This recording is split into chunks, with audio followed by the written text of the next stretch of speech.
Okay. All right, we're here at the Shambhala Center in Budapest.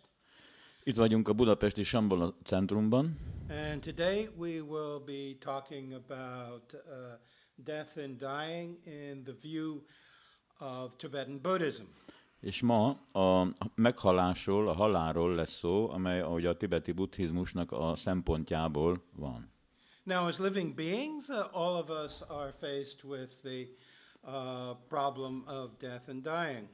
Mi érző lények, élő lények, mindegyikünknek szembesülnünk fog kelleni ugye a halállal, a meghalással. And also with the question whether there's a continuation of conscious experience after the death of our material body. Feltevődik a kérdés, hogy van-e valamiféle folytatása, valamiféle halálon túli folytatása a tudatnak. Now, for most people, death is very mysterious and problematical. Sok embernek ez nagyon titokzatos és nagyon problematikus kérdés. So the question arises, why do we die? Feltevődik a kérdés, miért halunk meg egyáltalán? Well, in different cultural traditions throughout the world, they often have stories or myths about the origin of death. A különböző kulturális közegekben megjelentek különböző mítoszok, különböző történetek, elképzelések arról, hogy egyáltalán miért is van halál. And many of them also personify death as some sort of spirit. Van, ahol a halált hogy personifikálták, tehát valamiféle személyt képzelnek el, mint halál. And in the Buddhist tradition, death is personified by Mara. Ez a buddhista tradícióban, ezt a buddhista tradícióban Marával azonosítják. And when the Buddha was meditating beneath the tree of enlightenment, Mara came and tried to distract and disturb his meditation practice. Mikor Buddha a bodhifa alatt meditált, akkor Mara megjelent, és minden eszközzel megpróbálta megzavarni, vagy meghiúsítani a Buddha meditációját, megvilágosodását. And this is a little bit like Jesus after he had his experience with John the Baptist. Ez egy kicsit hasonló Jézusnak a történetéhez, aki a keresztelő Jánossal való találkozás után. He went out into the desert wilderness, and there Satan appeared to him and tried to tempt him with worldly powers. Utána elvonult a sivatagba 40 napra, és itt a sátán megkísértette, mindenféleképpen megpróbálta elvonni, és mindenféleképpen a világi hatalmat akarta neki adni. In the same way, Mara appeared to the Lord Buddha and tried to distract his meditation practice.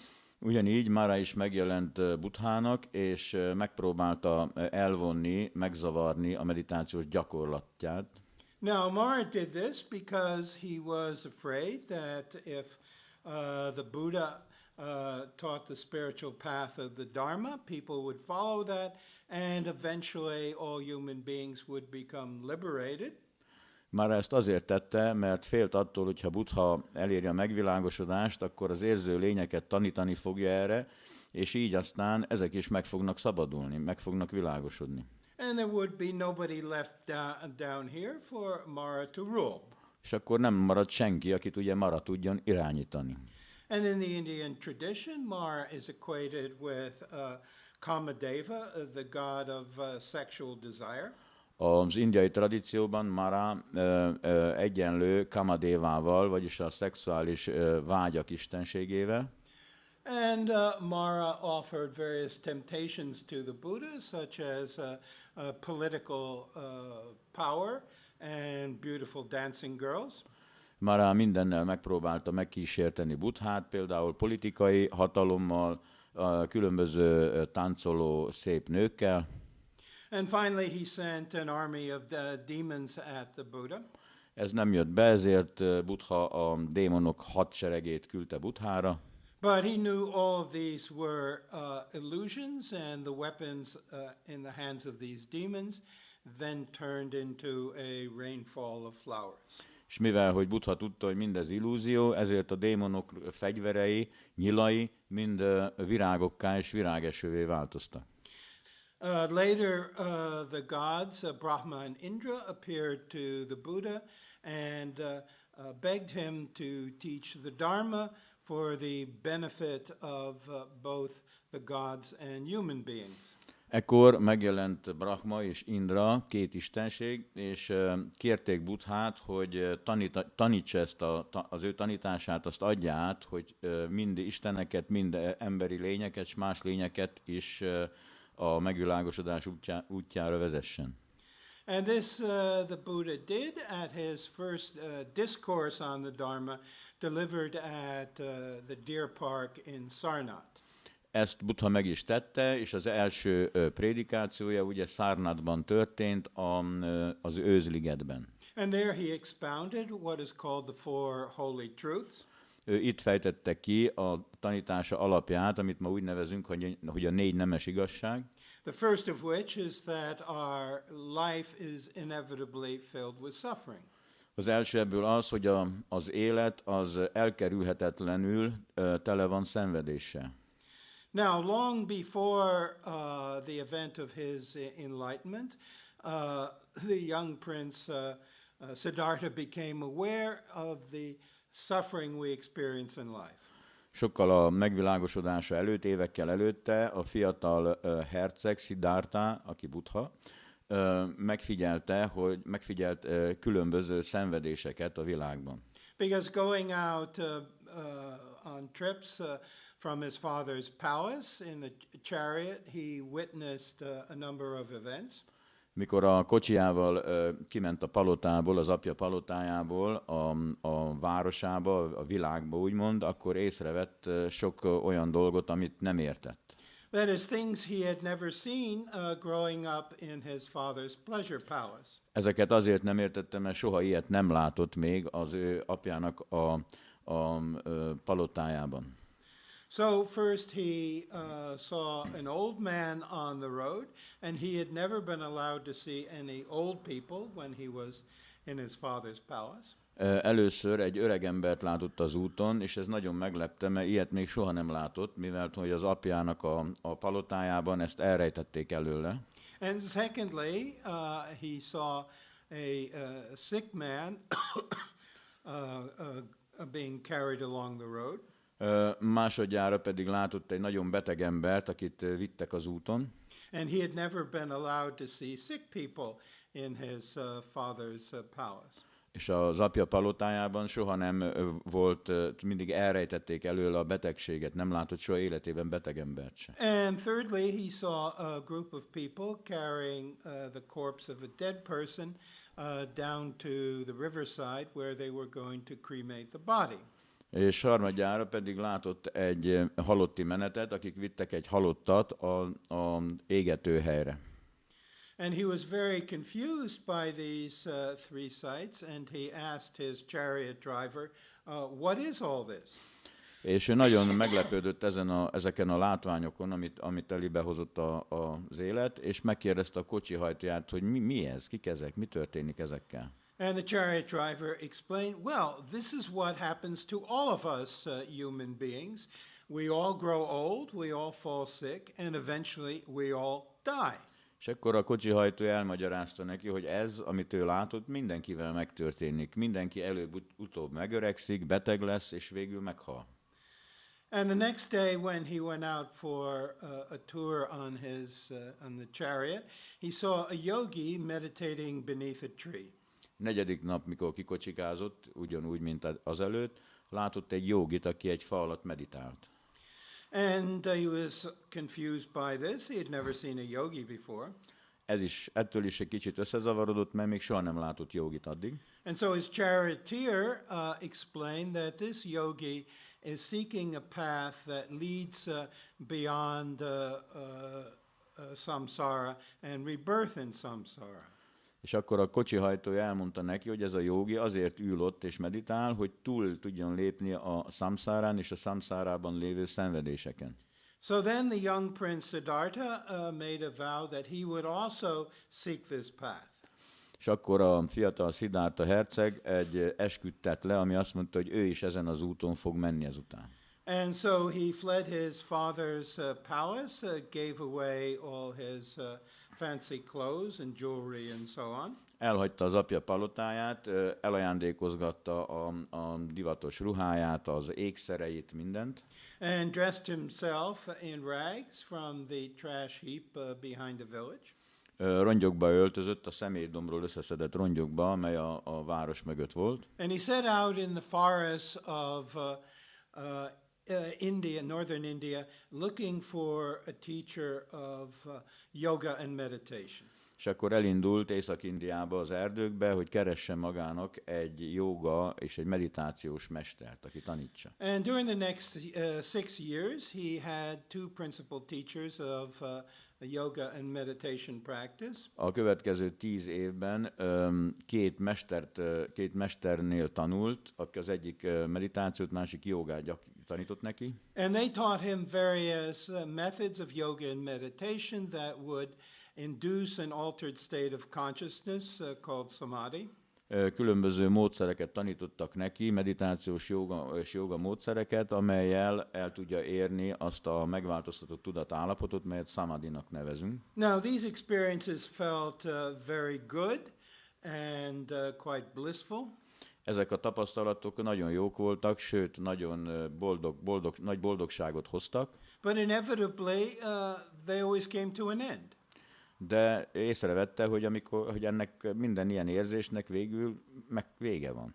So he realized that whatever is brought about by a cause will eventually come to an end. És akkor felismerte azt, hogy mindent, amit egy ok hoz létre, az előbb-utóbb megszűnik. So these altered states of consciousness or samadhis did not represent liberation from suffering in samsara, the cycle of death and rebirth. És akkor látta, hogy mindez a samadhi, mindez a megváltoztatott tudatállapot valójában nem visz oda, hogy megszabaduljon az ember a samszárától, a szenvedéstől és az újraszületésektől. So he gave up the practice of austerities and asceticism.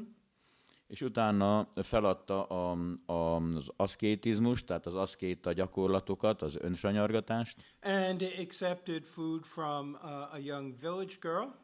Elfogadott ennivalót egy fiatal parasztlánytól, which symbolizes the reintegration of the feminine as opposed to renunciation of the world.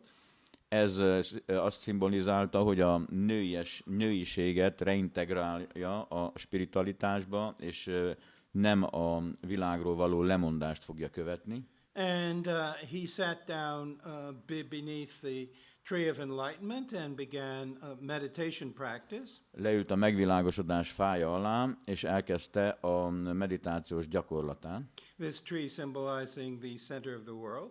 Ez a fa természetesen a világfát, a világ közepén lévő fát jelképezte. And he vowed to sit there until he discovered this path which leads beyond suffering in samsara. És mondta, hogy addig ül ott, amíg meg nem találja azt az utat, amely kiviszi a samszárának szenvedéséből. And so he entered into a profound state of meditation and observed his own mind. Egy mély meditációs állapotba került, és megfigyelte a saját tudatát. And nearby there was a river flowing. Ott közelben folyt egy folyó. And he observed that his mind was very much like this river. És észrevette, hogy az ő tudata is nagyon hasonló ez a folyóhoz. The river is flowing, the waters in the river are changing from moment to moment. Ahogy folyik a folyó vize pillanatról pillanatra változik. Nevertheless, it's the same river. De végül mégiscsak ugyanaz a folyó. So it was the same with his mind, all the different thoughts and emotions that would arise into consciousness. Ugyanilyen a tudat is, a különböző érzelmek és gondolatok, amelyek a tudatban megjelennek. So we discovered that there isn't some permanent entity or self there, Tehát ugyanolyan, mint a folyó, állandóan változik, és megfigyelte, hogy itt nincs semmiféle maradandó entitás, egy valamilyen én, ego, but rather a stream of consciousness. hanem ehelyett van egy tudatfolyam. And just as a river flows through many different landscapes on its way to the sea, És ugyanúgy, ahogy egy folyó különböző tájakon folyik át, míg eléri a tengert, so our stream of consciousness flows through many different lifetimes. ugyanígy a tudatfolyam különböző életeken keresztül folyik szakadatlan. From moment to moment, the contents of this stream are different. Pillanatról pillanatra ennek a folyónak a tartalma különbözik, Just like the waters are constantly changing in the stream of the river. ugyanúgy, hogy a víz is állandóan változik ebbe a folyóba. And so then our stream of consciousness is like this river. Ugyanígy a mi tudatfolyamunk is olyan, mint ez a folyó. Its contents is constantly changing from moment to moment. A tartalma változik pillanatról pillanatra. And so then the Buddha taught the teaching of Anatmavada, or there is no permanent or eternal self. És ezért Buddha az Anatmavádát tanította, amely azt tanítja, hogy nincs semmiféle állandó, maradandó én. Now, if this is true, this raises the question then, what is it that is reborn or reincarnated? Ilyenkor ugye feltevődik a kérdés, hogy oké, akkor mi az, ami megszületik újra születik és reinkarnálódik? Most of the schools of religion and philosophy in India in his day accepted the doctrine of reincarnation or rebirth. A legtöbb iskola az ő idejében mind elismerte és elfogadta a reinkarnáció tanát. And this is true today with the many different schools in India, in Hinduism, Jainism, Sikhism, and so on. Ez ma is Indiában ugye ugyanígy van, tehát minden indiai vallás, például hinduizmus, jainizmus, a szikhizmus mind elfogadja ezt a reinkarnációtant. Observing the cycles of the season, then rebirth was taken as something natural, and it wasn't questioned the way we do in the West. Ez, mivel hogy megfigyelték ugye az évszakok változását, a ciklicitásokat, teljesen normális, hogy az élet is ilyen, tehát a halál után újra születés jön, és utána pedig ismét halál. Since the Council of Constantinople in the 6th century, Christians have not been allowed to believe in reincarnation. Nyugaton ez másképp volt, például Konstantinápolyban a 6. században megtiltotta a dogma, hogy a keresztények higgyenek a reinkarnációban. So the notion of reincarnation went out of fashion in the West until it was revived in the 19th century.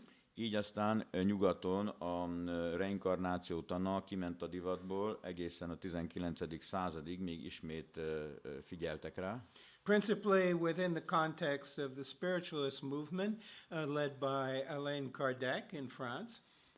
Főleg Alain Kardec által vezetett spirituális mozgalom, tehát ők kezdték ezt ismét visszahozni. And later in the later part of the 19th century by Madame Blavatsky and her Theosophical Society. És később, 19. század végén még ismét egy markáns megjelenése volt a reinkarnáció tanának, Madame Blavatsky és a teozófiai társaság tanításai által. And her Theosophical Society was very much influenced by Indian Hinduism and Buddhism. Az ő teozófiai társaságának tanítása nagyon befolyásolva van mind a hindu, mind a buddhista filozófiáktól. And so nowadays the notion of reincarnation has become very widespread in the West. Ma már a reinkarnáció teóriája nagyon elterjedt nyugaton. And also the Hindu and Buddhist teaching on karma, that is, the situation we find ourselves in our present life is a result of our actions in previous lives. Ugyanígy a karmatana is elterjedt, például ez, ami azt tanítja, hogy minden helyzet és minden, ami ebbe az életünkben történik velünk, ennek van egy előzménye, amely talán az előző életeinkből jön. The other pillar of our Western culture is modern science.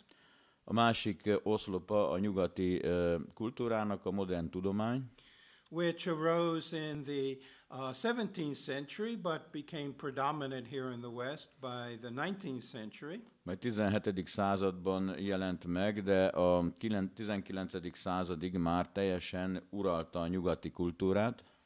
And modern science emphasized the philosophical doctrine of materialism. A tudomány természetesen a materializmusnak a filozófiáját követi, and mechanistic causality. És így a mechanisztikus okságot követi. And that the whole universe, as well as the human being, are basically machines. És ebből az következett, hogy az egész univerzum, beleértve az embereket, minden lényt, az olyan, mint a gép. But then for this philosophy, consciousness was a big problem. Csak hogy ennek a filozófiának a nagy problémája pont a tudat volt. As it still is a big question for science these days. És ez a mai napig is nagy kérdése a tudománynak. Nevertheless, there was also scientific evidence for reincarnation. De ettől eltérően azért vannak tudományos bizonyítékai és a reinkarnációnak. Because especially in India, there are many children who, although quite young, have memories of a previous life. És ez azért van, mert főleg Indiában nagyon sok kisgyerek van, aki teljesen tisztán emlékszik az előző életére. And then investigations show that there was such a person who died before the birth of this child. És akkor, mikor ezt elkezdték kutatni, akkor rájöttek, hogy igen, volt egy ilyen ember, ez az ember, akiről a gyerek beszél, aki meghalt a gyerek születése előtt. And there was no possible way that this child could have known about this other person. És semmiféle lehetősége nem volt a gyereknek arra, hogy ismerte volna ezt a szemét ugye életében.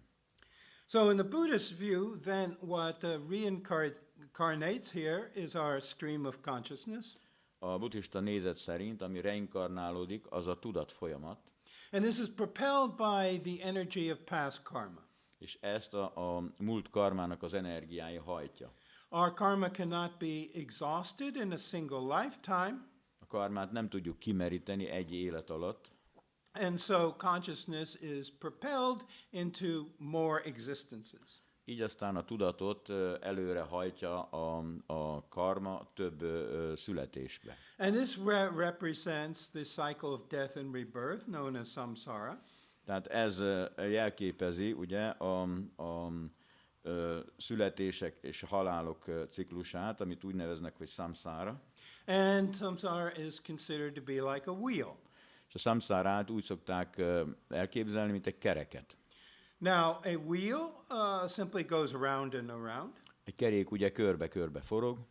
And like a circle, there is no point which is the absolute beginning. És ugyanúgy, mint egy körnek, abszolút nem lehet megtalálni a kezdetét. Nincsen egy abszolút kezdete sehol. So in the Buddhist view, samsara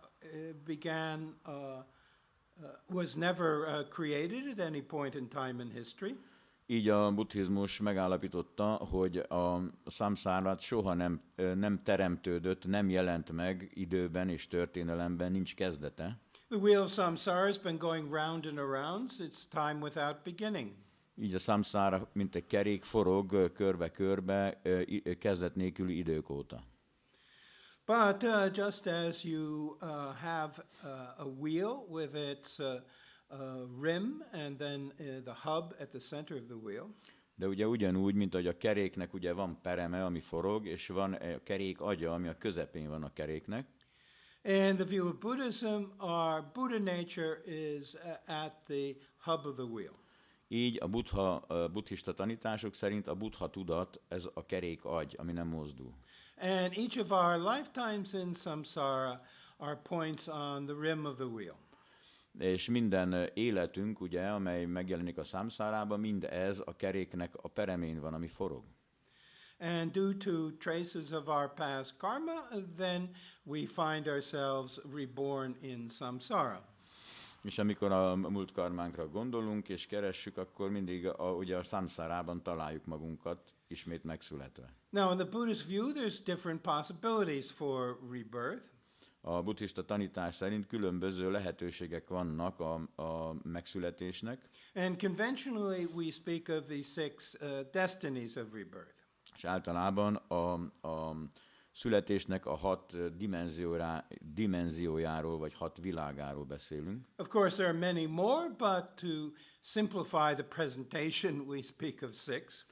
Sokkal több van természetesen, de hát, hogy a bemutatát, a magyarázat könnyebb legyen és egyszerűbb, így 6 fő létdimenziót számlálunk. Now, most familiar to us is rebirth as a human being.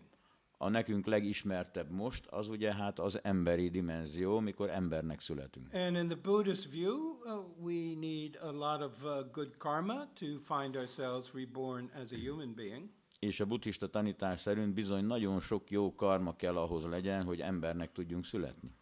Because this provides the maximum opportunity for spiritual development and evolution. Mivel hogy az emberi lét biztosítja a lehetőséget, az abszolút lehetőséget arra, hogy az ember elérje a megvilágosodást, megszabadulást. Whereas the animals with whom we share this planet have a much more difficult time. Az állatoknak, ugye, akikkel megosztjuk ezt a bolygót, sokkal több nehézségük volna. Wild animals are always in danger of being eaten by some other big animal. Például a vadállatok mindig veszélyben vannak, hogy valami másik ragadozó megeszi őket. And domestic animals are in service to human beings and often not treated very well. És a háziállatok pedig ugye az emberek rabszolgái, és hát nem mindig viselkedünk velük elég jól.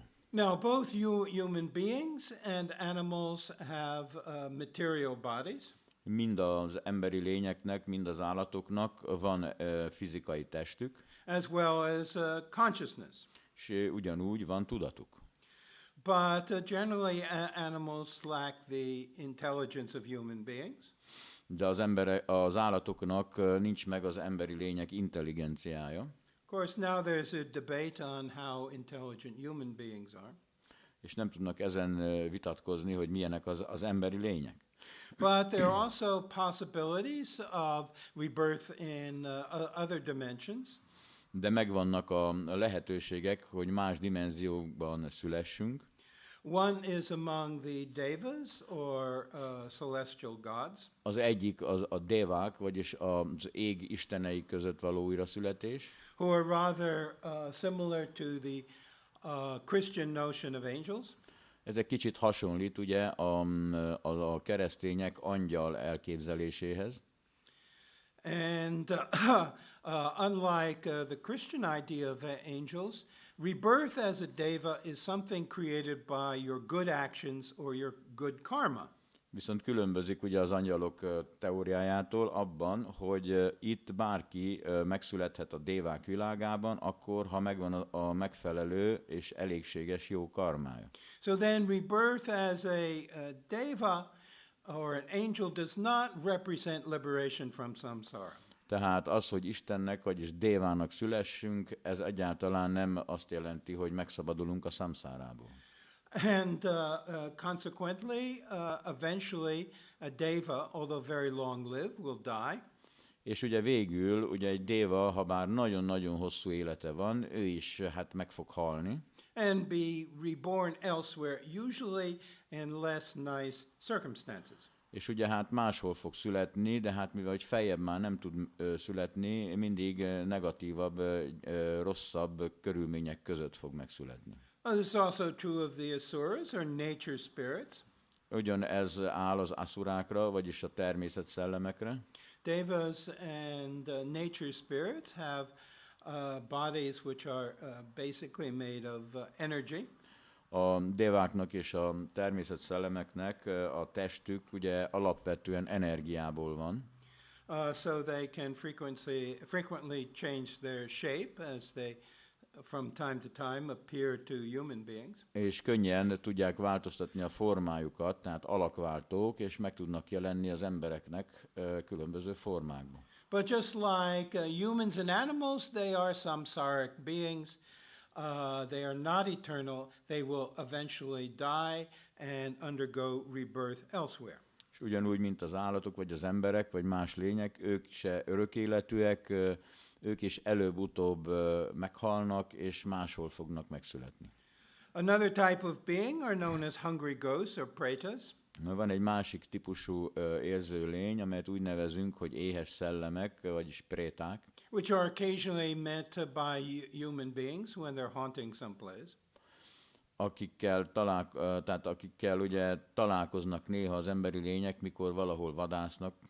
And finally, there are beings who inhabit various kinds of unpleasant places we call hells. És vannak ugye azok a lények végül, akik hát a legkellemetlenebb helyeken laknak, amelyet úgy nevezünk, hogy poklok.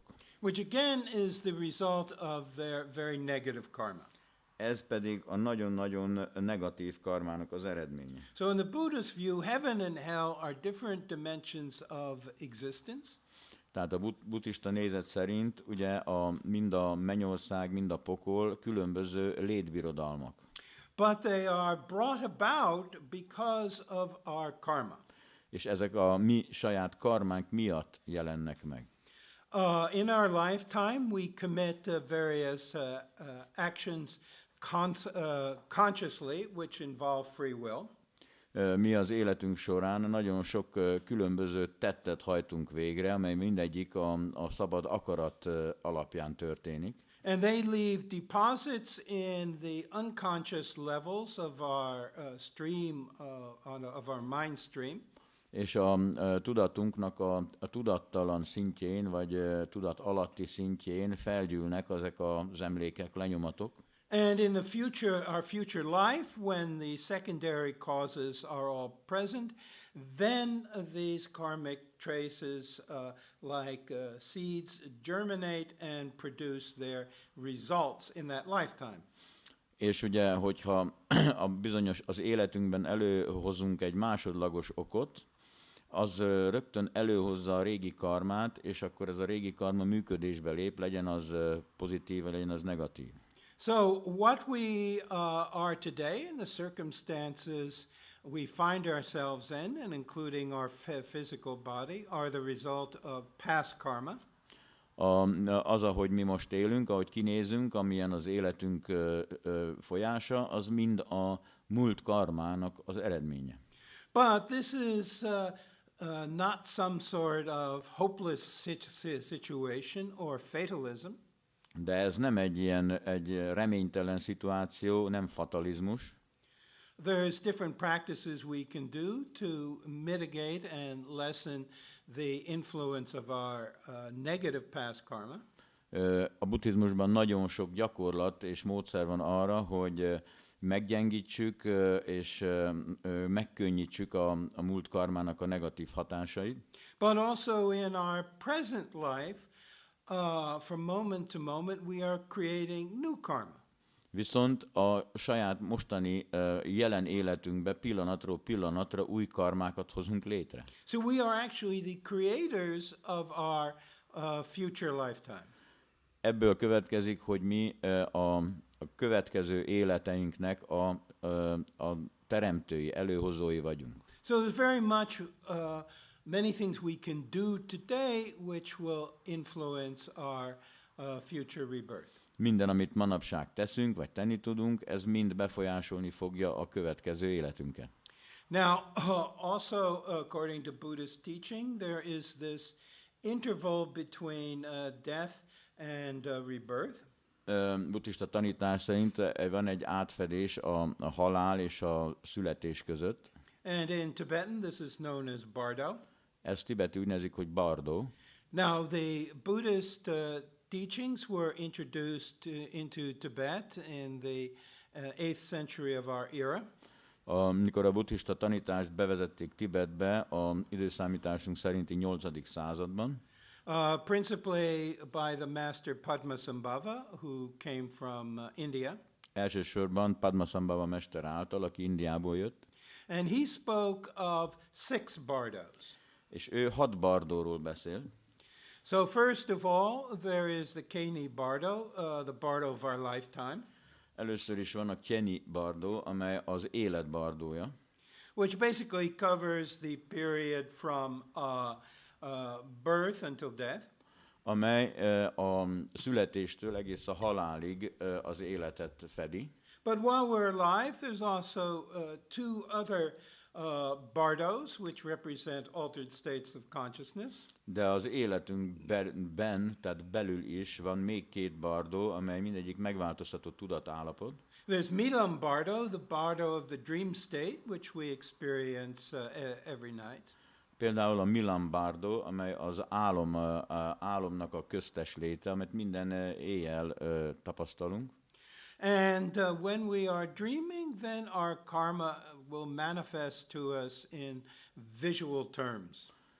Ez olyan, hogy mikor álmodunk, akkor a karmánk ilyen vizuálisan jelenik meg, néha jelképesen. As well as more recent memories. És ezek sokszor a memória, amely működésbe lép. And then there is the Samten bardo, the bardo of concentrated meditation. Aztán van a Samten bardó, amely a koncentrált meditáció bardója. Now, this is not just our ordinary meditation. This is when our meditation is very intense and we enter into an altered state of higher consciousness called samadhi. Ez nem ilyen mindennapi meditáció, hanem ez az, amikor tényleg komolyan a meditációnak magas fokára ér el valaki, és ez egy bizonyos megváltoztatott tudatállapot, melyet szanszkritul samadhinak neveznek. Now, the teachings of Padmasambhava about life and death came to attention in the West. Padmasambhava tanítása az életről és halálról később, aztán tanítására életről és halálról később felfigyeltek nyugaton is. In the year 1927, with a publication of a translation of known as the Tibetan Book of the Dead. 1927-ben jelent meg legelőször egy fordítás ezekről a tanításokról, amelyet úgy neveznek, hogy a tibeti halottas könyv. Now, that was not its title in Tibetan. This was given to it by its American editor, Evans Wentz. Nem ez az eredeti címe tibetiül, ezt egy amerikai kiadó, Evans Wentz találta ki neki ezt a címet. Previously in London, there had been another translation published called the Egyptian Book of the Dead.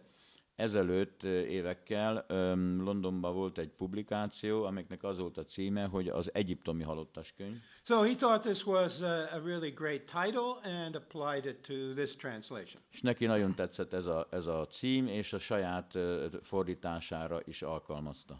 The translation was actually done by a Tibetan Lama from Sikkim. A valódi fordítást viszont egy szikkimi láma végezte el. But he asked Evan Wentz to edit his translation, and Evans Wentz made a few changes in it. Megkérte, hogy Evans Wentz adja ki ezt az ő fordítását, de hát Evans Wentz néhány kisebb, nagyobb változtatást végzett ezen. Nevertheless, this was a pioneering work, and it proved extremely popular.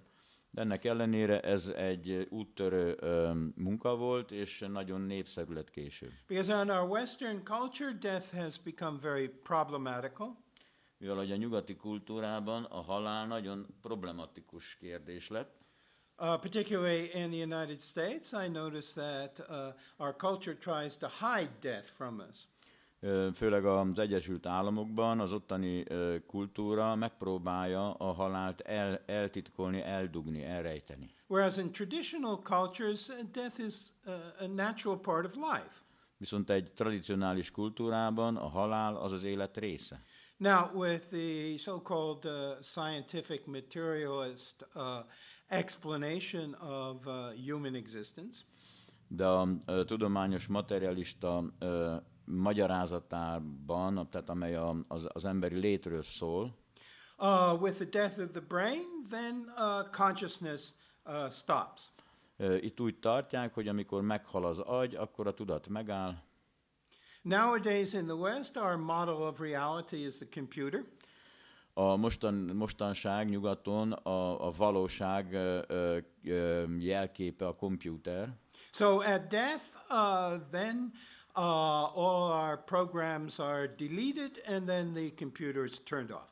És itt most úgy mondják, hogy amikor meghalunk, akkor az összes program kitörlődik, és a kompjúter megáll, megszűnik. And there's no God there to come in the next morning and turn on the computer again. Mert nincs ott egy Isten, aki reggel megjelen és bekapcsolja ismét a kompjútert. Now this disturbs most of us in the West. Ez sokakat kicsit zavar nyugaton. So people are very interested about the possibility of rebirth and the continuation of conscious experience after death. És ezért nagy érdeklődés van a halál utáni lehetséges tudatosság és lehetséges tovább élés után. And this is given in some detail in these Tibetan texts we call books of the dead. Erről elég részletesen beszél, amit most úgy nevezünk tibeti halottas könyv. Now, in Tibetan, the title here is actually Bardo Terdrol. A tibeti címe ennek a könyvnek Bardo Terdrol. Which means liberation from the Bardo by way of hearing or listening. Ami lefordítva azt jelenti, hogy megszabadulás a bardóból hallás útján. Is nowadays, when a Tibetan dies, then his family calls in one or more lamas. Amikor meghal egy tibeti például, akkor a család meghív egy vagy több lámát. And the body is not disposed of for 3 days. És a holttestet azt nem semmisítik meg 3 napig. Because in a traditional society, death is indicated by the cessation of breathing. Tradicionális társadalomban ugye a halált úgy állapítják meg, hogy hát megállt a légzés. But in the Buddhist view, this is not yet your actual death. De a buddhista szempontból ez még nem a valódi halál. Now we spoke of these 3 bardos while we're alive. Tehát beszélünk a 3 bardóról, tehát az élet 3 bardójáról beszéltünk. Now we have the 4th bardo known as the Chikai bardo, the bardo of the dying process. De most következik ugye a 5. bardó, a Chikai bardó, vagyis a halál folyamatának bardója. And this bardo begins at the point where the individual contracts their terminal illness from which they will die. Ez valójában a meghalás bardója akkor kezdődik el, amikor az ember megkapja azt a végső betegséget, vagy legyengülést, amelynek a vége mindenképpen a halál lesz.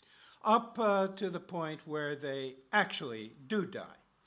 Tehát egész addig tart, míg végül a halál tényleg megjön. And in the Tibetan books of the dead, these process of dying is described in some detail. A tibeti halottas könyvben ezt a meghalást, tehát a halálnak a folyamatát nagyon részletesen leírják. Now, some 6 months before an individual will die, olyan 6 hónappal a személy halála előtt, certain chitak or signs of death will appear. Néhány csitták, vagyis halál jel fog megjelenni. Now, this is good. It's good to observe this because then one can prepare for dying. Jó, hogyha ezt az ember megfigyeli, mert akkor el tud készülni a halálra. Of course, there are also meditation practices where one can absorb prana or vital energy and thereby extend one's life for a few more years. Vannak gyakorlatok, meditációs gyakorlatok, amellyel a pránát, tehát az energiát fel tudjuk magunknak, tehát magunkba tudjuk olvasztani, és így aztán még néhány évig el tudunk élni, tehát meghosszabbodik az élet. But that just postpones matters. Eventually we will all die. De hát ez csak elhalaszgatja a történést, végül ugye mindenki meg fog halni. Now, one preparation for that is known as poa, or the transference of consciousness. Az egyik előkészület erre a halálra, ezt úgy nevezzük, hogy poa, vagyis a tudat áthelyezése. Now, people are taught that method, and then they practice it during their lifetime. Ezt az emberek, ezt a módszert már ugye Tibetben ismerik, és ezt az életben lehet gyakorolni. And when poa is successful, then certain physical signs appear. És ugye amikor a pova sikeres lett, akkor különböző fizikai jelek jelennek meg. Such as a small hole appearing at the crown of the head, or certain liquids like blood or pus being excreted from there. Ezt úgy állapítják meg, hogy a fejnek a tetején megjelennek kicsi lyukak, egy vagy több, vagy valamilyen folyadék folyik belőle, tehát olyan kicsit, mint a geny, vagy akár vér folyhat a fejtetőből. Basically, one visualizes one's consciousness as a ball of light in the heart chakra. Ez nagyjából úgy történik, hogy a tudatunkat, mint egy ilyen kis fénygolyót vizualizáljuk a szívcsakránkban. And then with the energy of breath, this is shot up the central channel and out the top of the head. És ez bizonyos légző módszerekkel, mint egy kilőjük a fejünk tetején. Where it merges into a visualization of the Buddha. És akkor egy bizonyos buddhának a vizualizációjába, tehát a formájába olvad bele ez a kis tudatgömb. But the actual poa is then done by the individual at the moment of death. Ez a gyakorlat pova, de az valódi pova az akkor történik, amikor a személy meghal a meghalás pillanatában. And that's the actual poa where the principle of consciousness separates from the body. Ilyenkor, mikor a valódi pova megtörténik, akkor a tudat elválik a testtől, and is reborn in a higher dimension of existence, symbolized by this visualization of the Buddha. És a létnek egy magasabb szintjén fog megszületni, amelyet a buddhának a vizualizációja jelképez. Now, if the individual doesn't know how to do this, or fails to do this at the point of death, és hogyha valaki ugye ezt nem tudja elvégezni, vagy pedig nem sikerül neki a halál pillanatában ezt elvégezze, then the lamas who are attendant upon the dead body can do it for them. Akkor azok a lámák, akik ugye a holttest körül végzik a különböző szertartásokat, ők fogják ezt elvégezni a halottnak. Now, in the Tibetan books of the dead, there's a detailed description of the process of dying.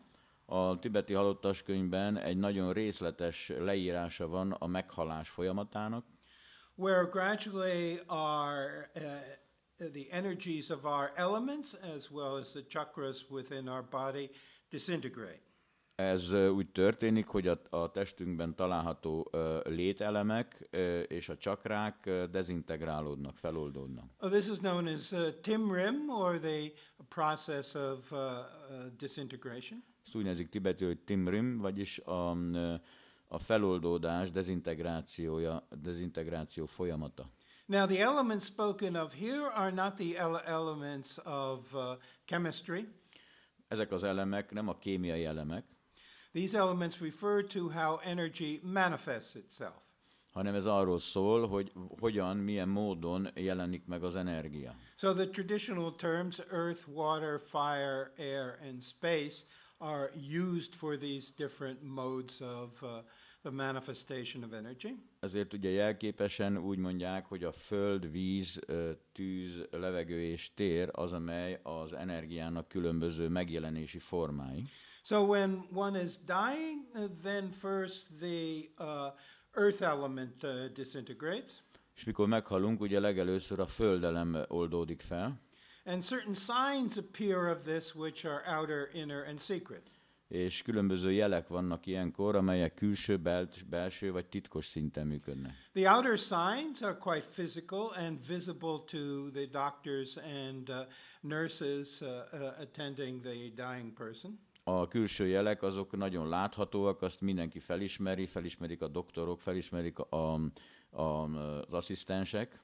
For example, when the earth element disintegrates, then it's very difficult to move the body and for the dying person to move his body, and his body feels very heavy.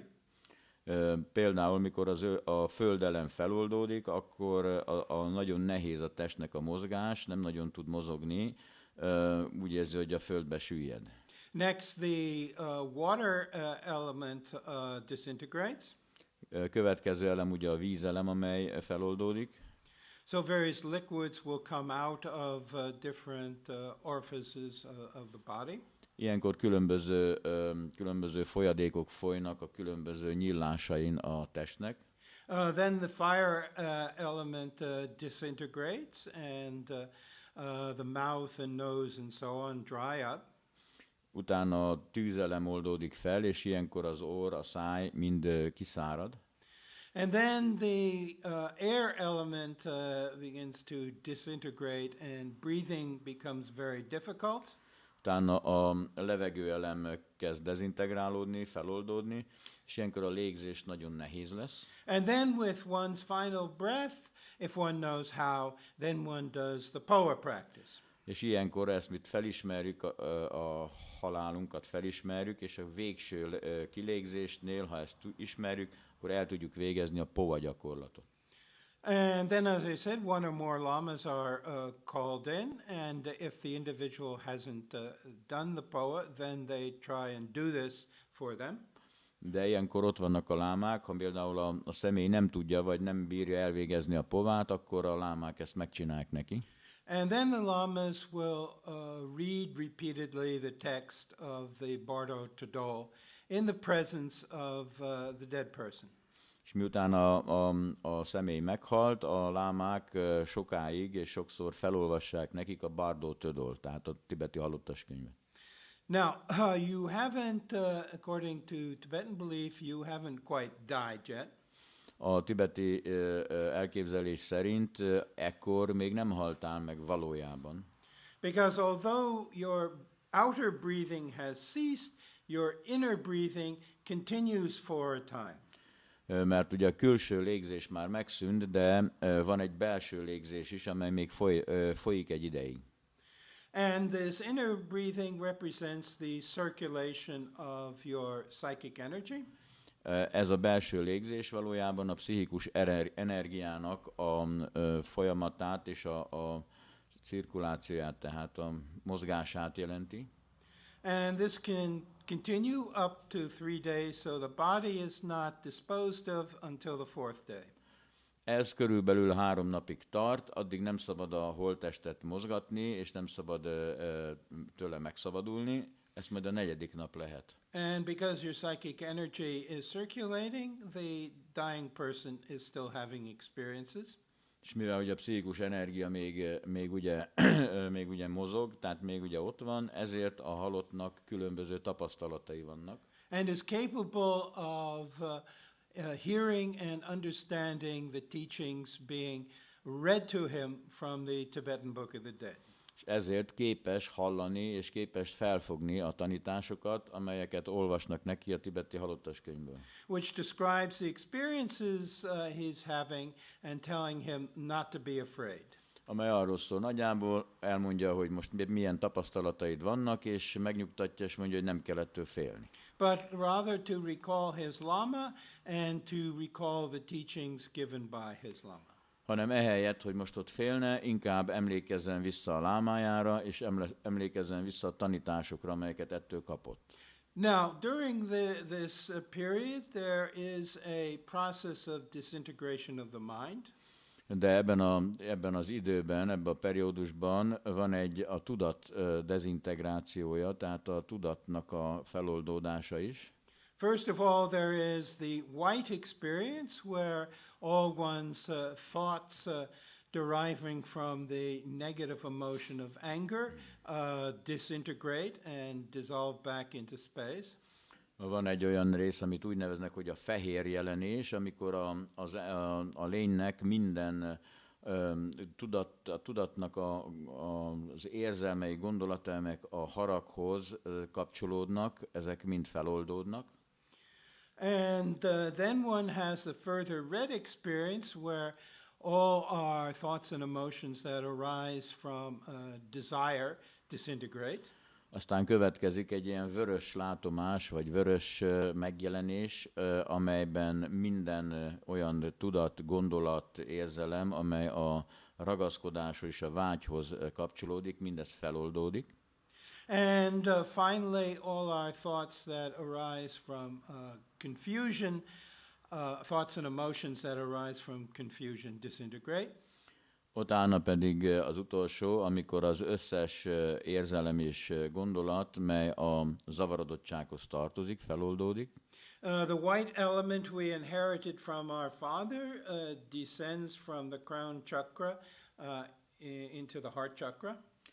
A fehér elem, melyet az apánktól örököltünk, fehérnek szoktuk látni, a fejcsakrától kezd lefele mozogni a szívcsakra felé.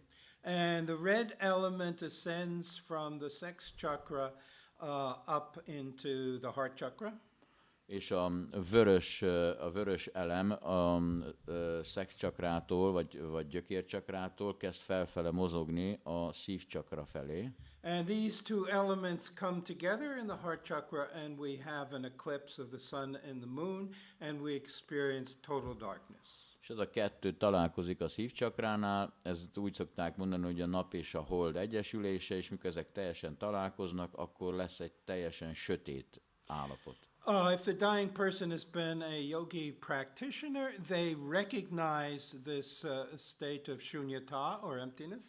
Ha a halott egy gyakorló, tehát egy gyakorló jogi volt, akkor ebben a pillanatban felismeri a sunyatát, vagyis az ürességet. And then can remain in that state for up to 7 days. És hogyha gyakorló volt, akkor egész 7 napig tud ebbe az állapotban tartózkodni.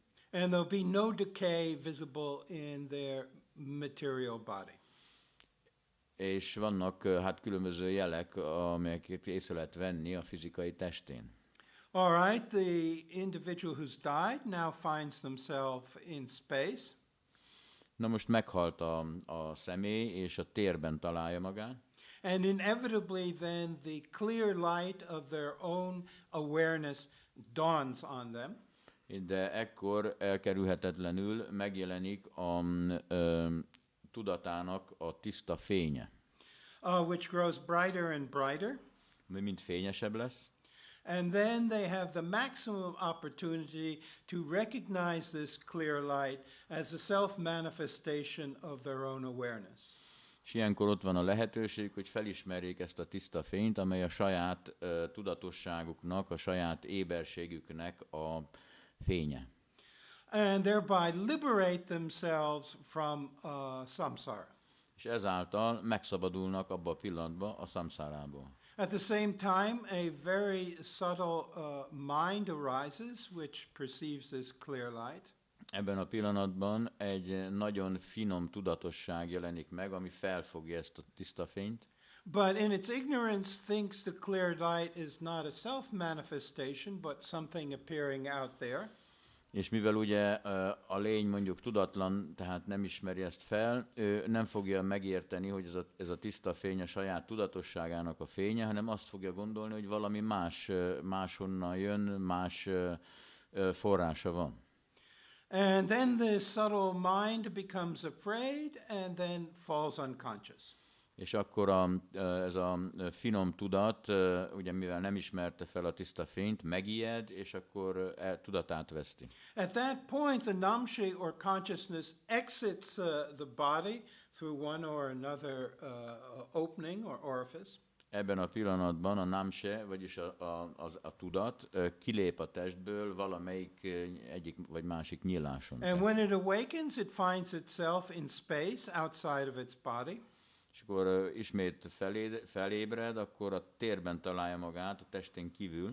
And consciousness abhors being in a vacuum with no limitations or boundaries. És a tudata egy ilyen vákuumba találja magát, ami végtelen, tehát nincsenek korlátai. So out of memories and past karma, it creates a body for itself out of psychic energy. És így azonnal a gondolataiból, a régi karmából, elképzeléseiből képez magának egy testet, amely valójában csak ő tapasztalja.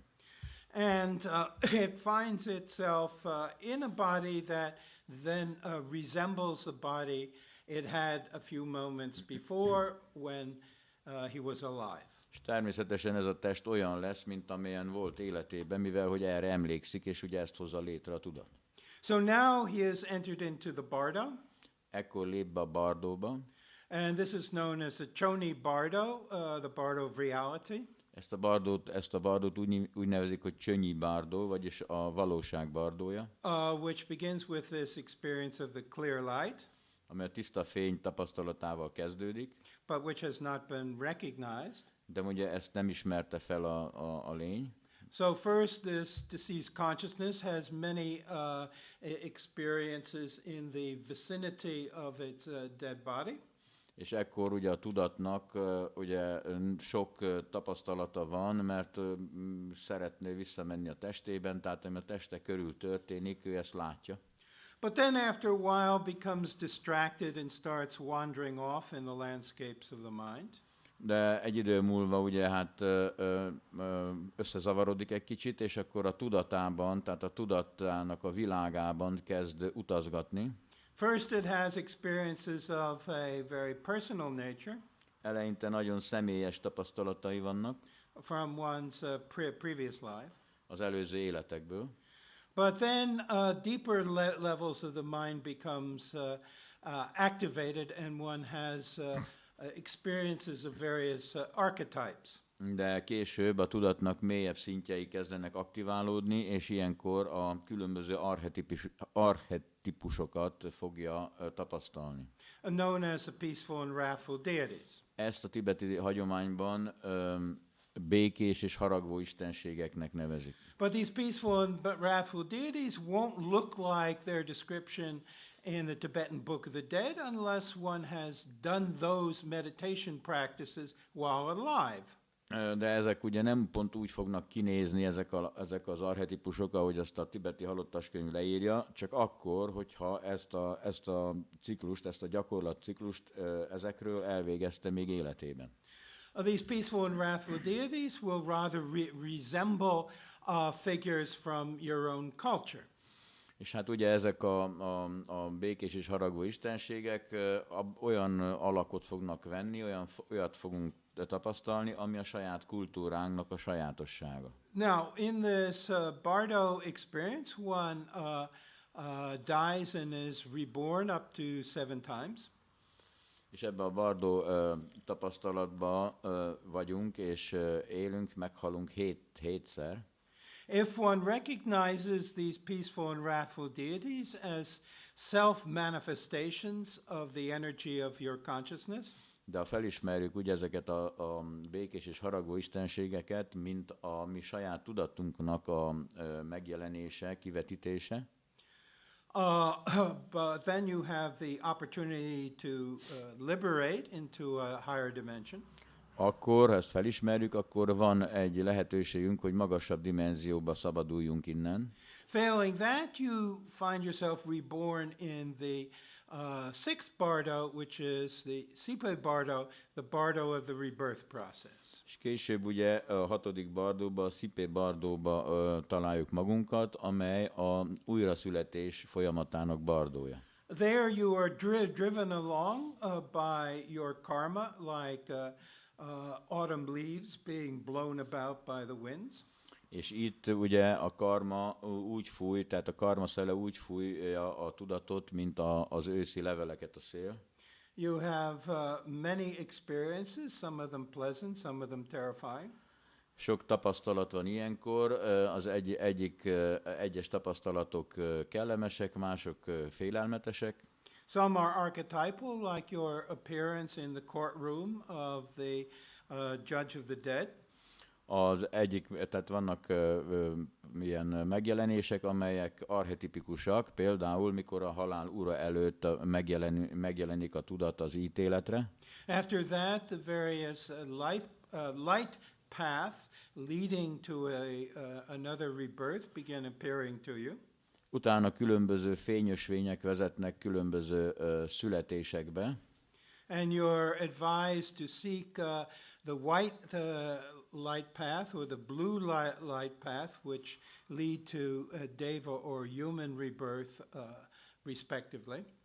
És ilyenkor a tanács az, hogy kövessed a fehér fényutat, vagy a kék fényutat, amely a fehér az a devák világába visz újra születni, és a kék pedig az emberek világába. And if it's a human rebirth, you'll even have a vision of your future father and mother making love.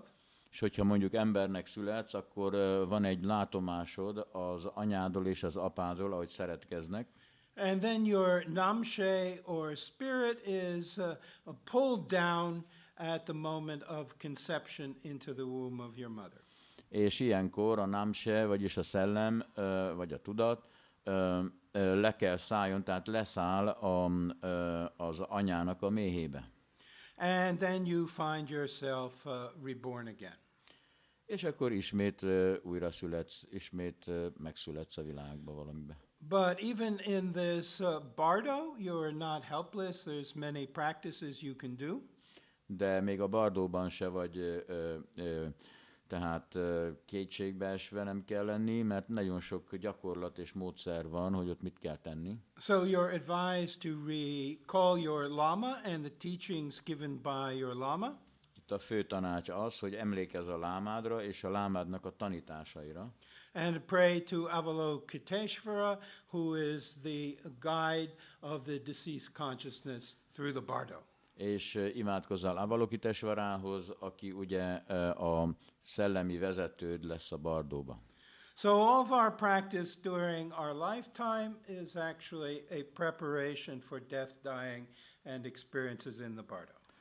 Ugye innen ebből következik, hogy minden gyakorlat, minden, amit gyakorlunk a életünkbe, mind ez előkészít bennünket nem csak az életre, hanem a halálra is, és a halál utáni állapotra is. But what you do about this is up to you, so don't waste the opportunity you have right now while you're alive.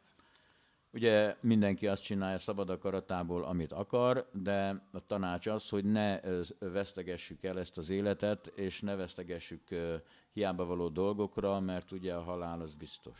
Okay, I will finish my little talk at this point, and I thank Shambhala for giving me this opportunity to speak about this. Na most befejezem ezt a kis tanítást, ezt a kis előadást, és nagyon szépen megköszönöm a Sambhalának, hogy erre lehetőséget adott.